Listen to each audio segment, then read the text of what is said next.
ಮೊದಲ ಹಂತದಲ್ಲಿ ನಿಮಗೆ ಮೊದಲ ಜಯ ಸಿಕ್ಕಿದೆ. ಈಗ ಆಯುಕ್ತರು ವರ್ಗಾವಣೆ ಆಗಿದ್ದಾರೆ, ಏನು ಹೇಳಕ್ಕೆ ಇಷ್ಟಪಡ್ತೀರಿ? ಆಯುಕ್ತರು ವರ್ಗಾವಣೆ ಆಗೋದಕ್ಕೂ ಇದಕ್ಕೂ ಯಾವುದೇ ಥರದ ಸಂಬಂಧ ಇಲ್ಲ. ಜನರಲ್ ಟ್ರಾನ್ಸ್ಫರ್ಸ್ಗಳಾಗಬೇಕಾಯ್ತು, ಹಾಗಾಗಿ ಆಯುಕ್ತರು ಜನರಲ್ ಟ್ರಾನ್ಸ್ಫರ್ ಆಗಿದ್ದಾರೆ. ಅವ್ರ ಬದಲು ಅರುಳ್ ಕುಮಾರ್ ಅನ್ನೋರನ್ನ ಸರ್ಕಾರ ನೇಮಕಾತಿ ಮಾಡೈತೆ. ಸರ್, ಯಾಕಂದ್ರೆ ಇನ್ನು ಮೇ ಗಂಟ ಅವ್ರಿಗೆ ಟೈಮ್ ಇದೆ. KET ರೂಲ್ಸ್ ಪ್ರಕಾರ ಒಬ್ಬ ಅಧಿಕಾರಿ 3 ವರ್ಷ ಕೆಲಸ ಮಾಡಬೇಕು ಅಂತ. KET ರೂಲ್ಸ್ ಪ್ರಕಾರ 3 ವರ್ಷ ಮಾಡಬೇಕು ಅಂತ ಅನ್ನೋದೇನಿಲ್ಲ, 2 ವರ್ಷ. ಅವ್ರಿಗೆ ಈಗಾಗಲೇ ಅವ್ರ ಸಮಯ ಮುಗಿದಿತ್ತು. ಅವ್ರಿಗೀಗ ವರ್ಗಾವಣೆ ಆಗಬೇಕಾಗಿತ್ತು, ವರ್ಗಾವಣೆ ಆಗಿದೆ. ಇದಕ್ಕೂ 27 ಎಕರೆ ವಿಚಾರಕ್ಕೂ ಸಂಬಂಧ ಇಲ್ಲ. ಜನರಲ್ ಟ್ರಾನ್ಸ್ಫರ್ಸ್ಗಳು ಏನಾಗಬೇಕಾಗಿತ್ತು, ಅಧಿಕಾರಿಗಳನ್ನ ವರ್ಗಾವಣೆ ಮಾಡಬೇಕಾಗಿತ್ತು ಆಡಳಿತಾತ್ಮಕ ದೃಷ್ಟಿಯಿಂದ, ಅದನ್ನು ಸರ್ಕಾರ ಮಾಡುತ್ತೆ. ನಿಮ್ಮದೇ ಕ್ಷೇತ್ರದ ಮಾಜಿ ಶಾಸಕರು ನಿಮಗೆ ಸವಾಲು ಹಾಕಿದ್ರು, ಅವರು ಶಾಸಕರಿದ್ದಾರೆ, ಅವ್ರದ್ದೇ ಸರ್ಕಾರ ಇದೆ, ತಾಕತ್ತಿದ್ರೆ ಆಯುಕ್ತರು ವರ್ಗಾವಣೆ ಮಾಡಲಿ ಅಂತ ಹೇಳಿ. ಈಗ ವರ್ಗಾವಣೆ ಆಗಿದೆ, ಇದು ಯಾವ ರೀತಿ ವಿಶ್ಲೇಷಣೆ ಮಾಡೋಣ ಅಂತ? ತಾಕತ್ತಿದ್ರೆ ದಮ್ ಇದ್ರೆ ನೋಡಿ ನೋಡಿ ಅಂತ. ನಮಗೆ ತಾಕತ್ತು ದಮ್ಮು ಎಲ್ಲವನ್ನೂ ಕೊಡೋರು ನಮ್ಮ ಜನ. ಅವ್ರು ನಮ್ಗೆ ತಾಕತ್ತು ಕೊಟ್ಟರೆ ನಾವು ಮಾಡ್ತೀವಿ, ದಮ್ ಕೊಟ್ಟರೆ ನಾವು ಮಾಡ್ತೀವಿ, ಇಲ್ಲ ಅಂದ್ರೆ ಸುಮ್ಮನೆ ಇರ್ತೀವಿ. ಈ 27 ಎಕರೆದು ಸಬ್ಜೆಕ್ಟು ಚರ್ಚೆನೇ ನಡೀಲಿಲ್ಲ. ಕೊನೆಯಲ್ಲಿ ಚರ್ಚೆ ಬಂತು. ಇದು ಅದನ್ನ ಮುಂದಕ್ಕೆ ಹಾಕಿ ಅಂತ ಹೇಳಿದೀವಿ ಅಂತ ಹೇಳ್ತಾರೆ. ವಾಯ್ಸ್ ರೆಕಾರ್ಡ್ ಎತ್ಕೊಂಡಿದ್ದೀನಿ ನಾನು. DC ಅವರು ಆ ಸಭೆಯಲ್ಲಿ ಏನೇನು ಯಾರು ಏನೇನು ಮಾತಾಡೋದು ಅದೆಲ್ಲರದ್ದು ವಾಯ್ಸ್ ರೆಕಾರ್ಡ್ ತಗೊಂಡಿದ್ದೀನಿ ನಾನು. ಇದನ್ನ ಸ್ಟಾಪ್ ಮಾಡಿ ಅಂತ ಅಂದ್ಬಿಟ್ಟು ನಾವು ರೆಸಲ್ಯೂಷನ್ ಪಾಸ್ ಮಾಡಿಸಿದ್ವಿ. ಇಬ್ರು ವಿರೋಧ ಮಾಡಿದ್ರು. ಸನ್ಮಾನ್ಯ CN ಮಂಜೇಗೌಡರು, ಚಾಮುಂಡೇಶ್ವರಿ ಕ್ಷೇತ್ರದ ಶಾಸಕರಾದಂಥ ಸನ್ಮಾನ್ಯ GT ದೇವೇಗೌಡರು. ಇದಕ್ಕೆ ನಾವು ವಿರೋಧ ಇದ್ದೀವಿ. ಇದನ್ನ ಕೋರ್ಟಲ್ಲಿ ಆದೇಶ ಆಗೈತೆ. ಕೋರ್ಟ್ ಆದೇಶನ ಧಿಕ್ಕರಿಸ್ತಾರದಕ್ಕೆ ನಾವು ವಿರೋಧ ಐತೆ ಅಂತ. ಕೋರ್ಟ್ ಆದೇಶನ ನಾವು ಧಿಕ್ಕರಿಸಲಿಲ್ಲ. 23/2023 ಸಭೆಯಲ್ಲಿ ಏನು ರೆಸಲ್ಯೂಷನ್ ಪಾಸ್ ಆಗಿತ್ತಲ್ಲ, ಇವ್ರು ಅಫಿಡವಿಟ್ ಬರ್ದು ಕೊಟ್ಬಿಟ್ಟು ಬಂದ್ರಲ್ಲ ಕೋರ್ಟ್ಗೆ, ನಮ್ಮ ಪ್ರಾಧಿಕಾರದ ಲಾಯರ್ಗಳು ಅಫಿಡವಿಟ್ ಬರ್ದು ಕೊಡೋದಕ್ಕೆ ನಾವು ಸಭೆಯಲ್ಲಿ ನಿರ್ಣಯ ತಗೊಂಡಿದ್ದೀವಿ ಅಂತ ಹೇಳಿದ್ರಲ್ಲ, ಆ ನಿರ್ಣಯವನ್ನ ವಾಪಸ್ ತಗೊಳ್ಳಿ, ಅದನ್ನ ವಜಾ ಮಾಡಿ ಅಂತ ಅಂದ್ಬಿಟ್ಟು ನಾವು ಅವತ್ತು ರೆಸಲ್ಯೂಷನ್ ಪಾಸ್ ಮಾಡಿದ್ವಿ. ಮೈಸೂರು ನಗರಾಭಿವೃದ್ಧಿ ಪ್ರಾಧಿಕಾರಕ್ಕೆ ಸೇರಿದಂತಹ ಸುಮಾರು 27 ಎಕರೆ ಅಂದ್ರೆ 400 ಕೋಟಿ ಮೌಲ್ಯದ ಮೂಡಾದ ಭೂಮಿ ಖಾಸಗಿ ವ್ಯಕ್ತಿಗಳ ಪಾಲಾಗ್ತಕ್ಕಂಥ ಪರಿಸ್ಥಿತಿ ಎದುರಾಗಿದ್ದು ಏಕೆ ಎನ್ನುವ ವಿಚಾರದಲ್ಲಿ ಮೈಸೂರಿನ ಚಾಮರಾಜ ವಿಧಾನಸಭಾ ಕ್ಷೇತ್ರದ ಶಾಸಕರಾದ ಹರೀಶ್ ಗೌಡ್ರವರು ಗಟ್ಟಿ ಧ್ವನಿಯನ್ನು ಎತ್ತಿದ್ರು. ಇದಾದ ಬಳಿಕ ಸಾಕಷ್ಟು ಸಾರ್ವಜನಿಕರು ಆಕ್ರೋಶವನ್ನು ವ್ಯಕ್ತಪಡಿಸಿದ್ರು. ಅಂದರೆ ಮೂಡಾದ ಸಾರ್ವಜನಿಕ ಆಸ್ತಿ ಖಾಸಗಿ ವ್ಯಕ್ತಿಗಳ ಪಾಲಾಗಲಿಕ್ಕೆ ಏನೆಲ್ಲ ಅಲ್ಲಿ ಷಡ್ಯಂತ್ರ ನಡೆದಿತ್ತು ಅನ್ನೋದ್ರ ಬಗ್ಗೆ ಸಮಗ್ರವಾಗಿ ನಿವೃತ್ತ ನ್ಯಾಯಾಧೀಶರ ಅಧ್ಯಕ್ಷತೆಯಲ್ಲಿ ತನಿಖೆ ಆಗಬೇಕು ಅಂತೇಳಿ ಒತ್ತಾಯವನ್ನು ಮಾಡಿದ್ರು. ಇದಾದ ಮೂಡಾದ ಆಗಿದ್ದಂತಹ ದಿನೇಶ್ ಕುಮಾರ್ ಅವರ ವರ್ಗಾವಣೆ ಆಗಿದೆ. ಸೊ ಈ ಒಂದು ವಿಚಾರದಲ್ಲಿ ಚಾಮರಾಜ ವಿಧಾನಸಭಾ ಕ್ಷೇತ್ರದ ಮಾಜಿ ಶಾಸಕರು ಮತ್ತು ಹಾಲಿ ಶಾಸಕರ ನಡುವೆ ಟಾಕ್ ವಾರ್ ಏರ್ಪಟ್ಟಿತ್ತು. ಸೊ ಈಗ ಹರೀಶ್ ಗೌಡ್ರವ್ರು ನಮ್ಮೊಟ್ಟಿಗಿದ್ರೆ ನಾನು ಪ್ರಶ್ನೆ ಮಾಡ್ತಾ ಹೋಗ್ತೀನಿ. ಸರ್ ನಮಸ್ಕಾರ. ಕಳೆದ ಒಂದು ಮೂಡಾದ ಸಾಮಾನ್ಯ ಸಭೆಯಲ್ಲಿ ನೀವು ಗಟ್ಟಿ ಧ್ವನಿಯನ್ನು ಎತ್ತಿದ್ರಿ.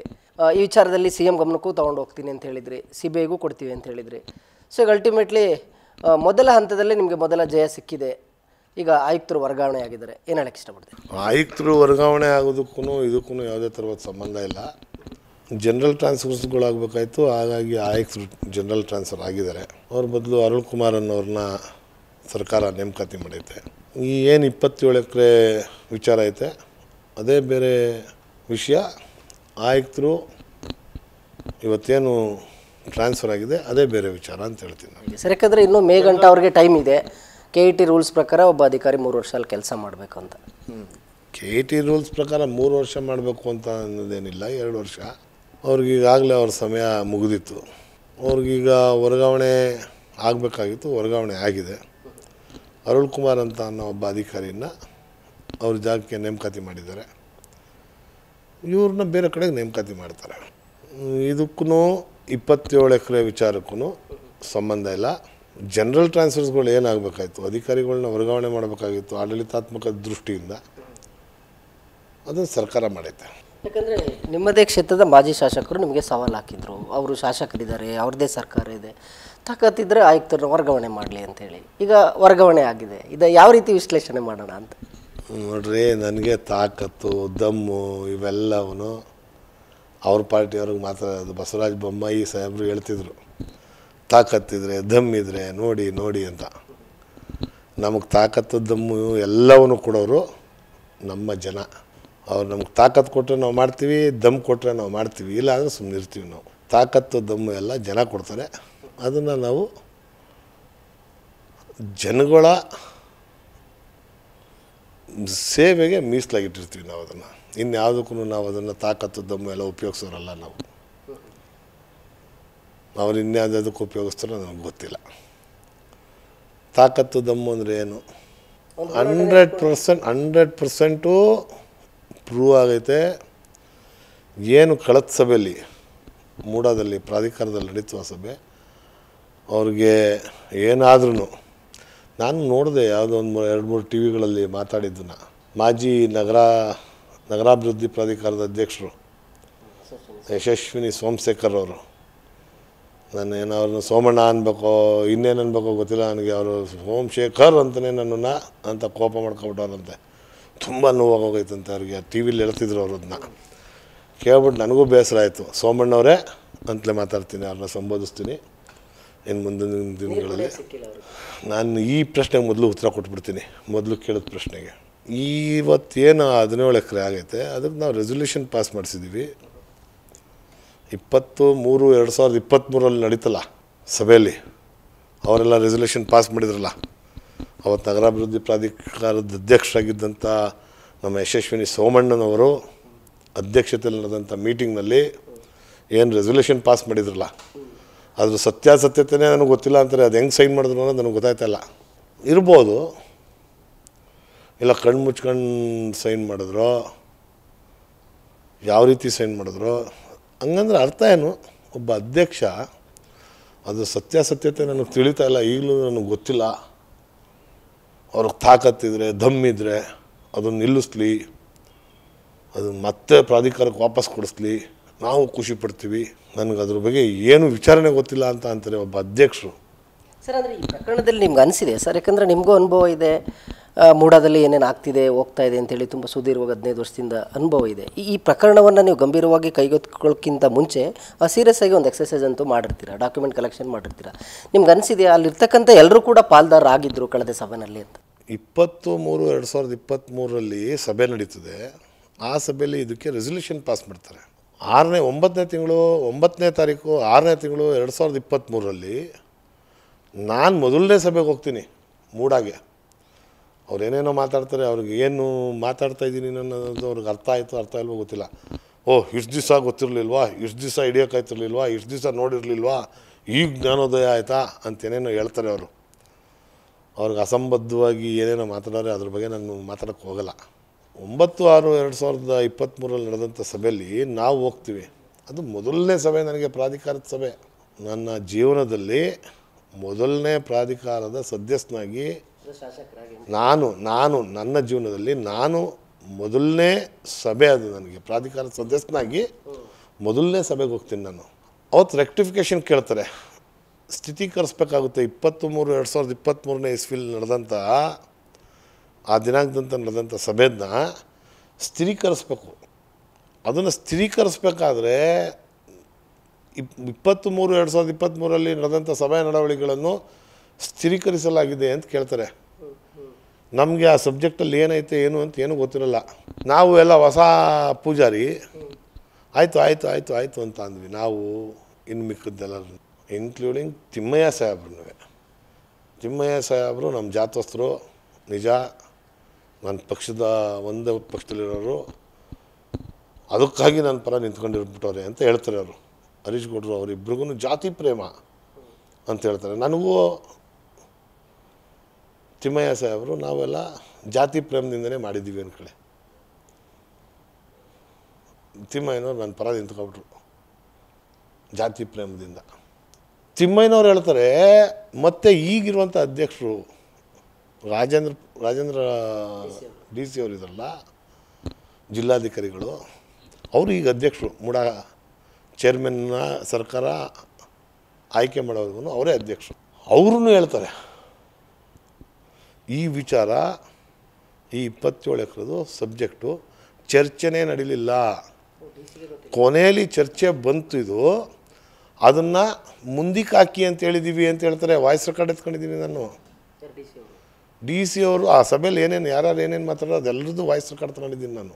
CD ಐತೆ ನನ್ನ ಹತ್ರ. ಮತ್ತೆ ಹೇಳಿದ್ರೆ ಮೂಡಕ್ಕೆ ನಾನು ಹೊಸಪೂಜಾರಿ ಅಂತ, ಮತ್ತೆ ಡಾಕ್ಯುಮೆಂಟೇಶನ್ ವಿಚಾರದಲ್ಲಿ ಇಷ್ಟು ಡೆಪ್ತ್ ಹೋಗಿದ್ದೀನಿ. ಅಲ್ಲಿಗೆ ಬರ್ತಾ ಇದ್ದೀನಿ, ಕೇಳೋಣ. ಇದನ್ನು ಸ್ಥಿರೀಕರಿಸಲಾಗಿದೆ ಅಂತ ಕೇಳ್ತಾರಲ್ಲ, ಅವತ್ತು ನಾವು ಸ್ಥಿರೀಕರಿಸಲಾಗಿದೆ ಅಂತ ತಕ್ಷಣ ಹ್ಞೂ ಅಂದ್ಬಿಡ್ತೀವಿ. ಅದಾದ ನಂತರ ಬೀದಿಲಿ ಮಾತಾಡೋಕ್ಕೆ ಶುರು ಮಾಡ್ತದೆ ಈ ವಿಚಾರನ. ಸಾಮಾನ್ಯ ಜನರು ಮಾತಾಡೋಕ್ಕೆ ಶುರು ಮಾಡ್ತಾರೆ. ಏನು ರೀ ಲೂಟಿ ಮಾಡ್ತಾರಲ್ರಿ, 17 ಎಕರೆ ಭೂಮಿನ ಯಾರಿಗೂ ಕೊಟ್ಬಿಡ್ತಾವ್ರಲ್ರಿ, ಇವ್ರೇನು ರೀ ಇವರು ಇಂಥ ವ್ಯವಸ್ಥೆಗೆ ಬಂದ್ಬಿಟ್ವಲ್ಲ ನಾವು ಅಂತ ಜನ ಮಾತಾಡ್ತಿರ್ತಾರೆ. ನನಗೇನು ವಿಚಾರ ಮಾತಾಡ್ತಾವ್ರೆ ಅಂತ ತಿಳ್ಕೊತೀನಿ. ನನ್ನ ಕ್ಷೇತ್ರದ ವ್ಯಾಪ್ತಿಗೆ ಬರುವಂಥ ವಿಚಾರಗಳಿವೆಲ್ಲ. ಈ 17 ಎಕರೆ ವಿಚಾರ ನನ್ನ ಗಮನಕ್ಕೆ ಬರ್ತದೆ. ಆಗ ನಾನು ಲೆಟ್ರ್ ಹಾಕ್ತೀನಿ ಯಾರಿಗೆ, ಮೂಡ ಅಧ್ಯಕ್ಷರಾದಂಥ DC ಅವರು ರಾಜೇಂದ್ರ ಕುಮಾರ್ ಅವ್ರಿಗೆ ಮತ್ತು ಪ್ರಾಧಿಕಾರದ ಕಮಿಷನರ್ ಆದಂಥ ದಿನೇಶ್ ಕುಮಾರ್ ಅವ್ರಿಗೆ ಇಬ್ಬರಿಗೂ ಲೆಟ್ರ್ ಹಾಕ್ತೀನಿ.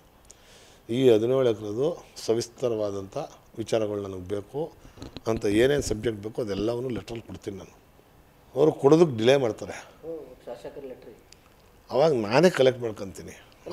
ಆಗ ನನಗೆ ಶಾಸಕರ ಲೆಟ್ರಿಗೆ ಡಿಲೇ ಆಗುತ್ತೆ ಅಂದರೆ ಸಾಮಾನ್ಯ ಜನ ಹೇಗೆ ಮಾಹಿತಿ ಪಡಿತಾರೆ ಸರ್ ಅಲ್ಲಿ? ಆಗ ನಾನು ಅದನ್ನೆಲ್ಲವನ್ನು ಕಲೆ ಹಾಕಿದ್ಮೇಲೆ ನನಗೆ ಗೊತ್ತಾಯ್ತದೆ ಇಲ್ಲ ಹಗರಣ ನಡೆದೈತೆ ಅಂತ. ನಾನು ಯಾವುದೇ ಅಧಿಕಾರದಲ್ಲಿರಲಿಲ್ಲ. ಈಗ ಜ್ಞಾನೋದಯ ಆಯ್ತಾ ಅಂತ ಕೇಳ್ತಾರಲ್ಲ ಆ ಮಹಾನುಭಾವ್ರಿಗೆ ಹೇಳಿ, ನನಗೆ ಯಾವುದೇ ಥರವಾದ ಅಧಿಕಾರ ಇಲ್ಲ. ಗೆದ್ದು 8 ತಿಂಗಳಾಯಿತು. 8 ತಿಂಗಳಿಂದ ಏನು ಮಾಡ್ತಿದ್ರು? ಸಭೆ ನಡೆದಿದ್ದೆ 6ನೇ ತಿಂಗಳಿಗಲ್ಲ, ನಾನು 8ನೇ ತಿಂಗಳಿಗೆ ಕರೆಸಿದ್ದೀನಿ ಮೀಟಿಂಗ್ನ ಈ ವಿಚಾರವಾಗಿ ಮಾತಾಡಬೇಕು ಅಂತ ಅಂದ್ಬಿಟ್ಟು. ನನ್ನನ್ನು ಸಭೆಗೆ ಕರೆದಿದ್ದು ಪ್ರಾಧಿಕಾರದ ಸಭೆ 6ನೇ ತಿಂಗಳಲ್ಲಿ. ನಾನು 8ನೇ ತಿಂಗಳಿಗೆ ಸಭೆ ಕರೀರಿ ಅಂತ ಕರೆಸಿದ್ದೀನಿ. ಕರೆದ್ಬಿಟ್ಟು ಅದನ್ನು ಪ್ರಶ್ನೆ ಮಾಡಿದ್ದೀನಿ, ನೋಡಪ್ಪ ಹಿಂಗಾಗಿ ಸಭೆ ಕರೆಸಿದ್ದನ್ನು ವಿಶೇಷವಾದ ಸಭೆ ಕರೆಸಿದ್ದು ನಾನೇ. ನಾನು, ಬಾಬು ಬಂಡಿಸಿದ್ದೇಗೌಡರು, ದರ್ಶನ್ ಧ್ರುವನಾರಾಯಣ, ತಿಮ್ಮಯ್ಯನವರು, ದಿನೇಶ್ ಗುಳಿಗೌಡರು, ಮಧುಮಾದೇಗೌಡರು ಇಷ್ಟು ಜನನ್ನು ಸೈನ್ ಹಾಕಿ ಈ ವಿಚಾರವನ್ನು ಪ್ರಸ್ತಾಪ ಮಾಡಬೇಕು. ಈ ವಿಚಾರ ಪ್ರಸ್ತಾಪ ಮಾಡೋದಕ್ಕೆ ಸಭೆ ಕರೀರಿ ಅಂದ್ಬಿಟ್ಟು ಅಧ್ಯಕ್ಷರಿಗೆ ಲೆಟ್ರ್ ಕೊಡ್ತೀವಿ ನಾವು. ಯಾರು? ನಮ್ಮ ಜಿಲ್ಲಾಧಿಕಾರಿಗಳಾದಂಥ ರಾಜೇಂದ್ರ ಸರ್ ಅವ್ರಿಗೆ. ಆವಾಗ ಅವರು ಸಭೆನ 10 ದಿವಸದೊಳಗೆ ಕರೀತಾರೆ. ನಾವು ಕೊಟ್ಟು ಪತ್ರ ಬರಿತೀವಿ. ನಾವು ಪತ್ರ ಬರೆದು 10 ದಿವಸಕ್ಕೆ ಸಭೆ ಕರೀತಾರೆ. ಸರ್ ಸಭೆ ಕರೀತು ಆಯಿತು, ನೀವು ಹೋರಾಟ ಮಾಡಿದ್ರಿ, ಮಾಧ್ಯಮಗಳಲ್ಲೂ ಪ್ರಸ್ತಾಪ ಮಾಡಿದ್ರಿ, ಆಗಿದೆ ಸರ್. ಪ್ರಶ್ನೆ ಏನಂದರೆ ಅವರು ನೀವು ಹೇಳಿದ್ರಿ BJP ಸರ್ಕಾರದಲ್ಲಿ ಆದಂಥ ಈ ಒಂದು ಹಗರಣ ಹೋರಾಟವನ್ನು ಮಾಡ್ತೀನಿ ಅಂತ. ಅವ್ರು ಹೇಳ್ತಾರೆ ಹರೀಶ್ ಗೌಡ್ರಿಗೆ ಅಲ್ಲಿ ಕುಡಿಲಿಕ್ಕೆ ನೀರು ಸಿಕ್ಕಿಲ್ಲ, ಬ್ರಾಕೆಟ್ನಲ್ಲಿ ಅವರ ಡಿಮ್ಯಾಂಡ್ ಮಾಡಿದಂಥ ಮನಿ ಸಿಕ್ಕಿಲ್ಲ, ಆ ಕಾರಣಕ್ಕೆ ಈ ಥರದ ಹೋರಾಟದ ನೆಪ ಹೊಡ್ತಾ ಇದ್ದಾರೆ. ಈ ಒಂದು ಪ್ರಕರಣವನ್ನು ಲಾಜಿಕಲ್ ಎಂಡ್ಗೆ ತೊಗೊಂಡು ಹೋಗ್ಲಿಕ್ಕೆ ಆಗುತ್ತಾ ಅಂತ ಸವಾಲ್ ಆಗ್ತದೆ. ಒಂದು ನಿಮಿಷ ಕೇಳೋಣ. ನೀನು ಲಾಜಿಕಲ್ ಎಂಡ್ ಆಗೋಯ್ತು ಕಣ, ಅದು ಅವತ್ತೇನೆ ಸಭೆಯಲ್ಲೇ ಆಗೋಯ್ತು. ಅದಕ್ಕೆ ಮತ್ತೆ ಮರುಜೀವ ಕೊಡೋಕೆ ಯಾರ ಕೈಲೂ ಆಗಲ್ಲ. ವಿಚಾರ ಗೊತ್ತಿದ್ರೆ ಮಾತಾಡ್ಬೇಕು ಕಣ. ಅವತ್ತು ಸಭೆಯಲ್ಲಿ ಇನ್ಕ್ಲೂಡಿಂಗ್ ಶ್ರೀವತ್ಸ, ಶಾಸಕರಾದಂಥ ಶ್ರೀವತ್ಸ ಅವರು, H. ವಿಶ್ವನಾಥ್ ಸಾಹೇಬ್ರು, ದಿನೇಶ್ ಗುಳಿಗೌಡರು, ಮಧುಮಾದೇಗೌಡರು, ತಿಮ್ಮಯ್ಯನವರು, ದರ್ಶನ್ ಧ್ರುವನಾರಾಯಣ, ಹರೀಶ್ ಗೌಡ, ಮರಿತಿಬ್ಬೇಗೌಡರು, ಬಾಬು ಬಂಡಿಸಿದ್ದೇಗೌಡರು 9 ಜನ ಇದನ್ನು ಸ್ಟಾಪ್ ಮಾಡಿ ಅಂತ ಅಂದ್ಬಿಟ್ಟು ನಾವು ರೆಸಲ್ಯೂಷನ್ ಪಾಸ್ ಮಾಡಿಸಿದ್ದೀವಿ. ಇಬ್ಬರು ವಿರೋಧ ಮಾಡಿದವರು, ಸನ್ಮಾನ್ಯ CN ಮಂಜೇಗೌಡರು ಮತ್ತು ಚಾಮುಂಡೇಶ್ವರಿ ಕ್ಷೇತ್ರದ ಶಾಸಕರಾದಂಥ ಸನ್ಮಾನ್ಯ GT ದೇವೇಗೌಡರು. ಇದಕ್ಕೆ ನಾವು ವಿರೋಧ ಇದ್ದೀವಿ. ಇದನ್ನು ಕೋರ್ಟಲ್ಲಿ ಆದೇಶ ಆಗೈತೆ, ಕೋರ್ಟ್ ಆದೇಶನ ಧಿಕ್ಕರಿಸ್ತಾರದಕ್ಕೆ ನಾವು ವಿರೋಧ ಐತೆ ಅಂತಂದರು. ಕೋರ್ಟ್ ಆದೇಶನ ನಾವು ಧಿಕ್ಕರಿಸ್ಲಿಲ್ಲ. ನಾವು ಅವತ್ತು ರದ್ದುಪಡಿಸಿ ಅಂತೇಳಿದ್ದು 23/2023 ಸಭೆಯಲ್ಲಿ ಏನು ರೆಸಲ್ಯೂಷನ್ ಪಾಸ್ ಆಗಿತ್ತಲ್ಲ, ಇವರು ಅಫಿಡವಿಟ್ ಬರೆದು ಕೊಟ್ಬಿಟ್ಟು ಬಂದ್ರಲ್ಲ ಕೋರ್ಟ್ಗೆ, ನಮ್ಮ ಪ್ರಾಧಿಕಾರದ ಲಾಯರ್ಗಳು ಆ ಅಫಿಡವಿಟ್ ಬರೆದು ಕೊಡೋದಕ್ಕೆ ನಾವು ಸಭೆಯಲ್ಲಿ ನಿರ್ಣಯ ತಗೊಂಡಿದ್ದೀವಿ ಅಂತ ಹೇಳಿದ್ರಲ್ಲ, ಆ ನಿರ್ಣಯವನ್ನು ವಾಪಸ್ ತಗೊಳ್ಳಿ, ಅದನ್ನು ವಜಾ ಮಾಡಿ ಅಂತ ಅಂದ್ಬಿಟ್ಟು ನಾವು ಅವತ್ತು ರೆಸಲ್ಯೂಷನ್ ಪಾಸ್ ಮಾಡಿದ್ದು.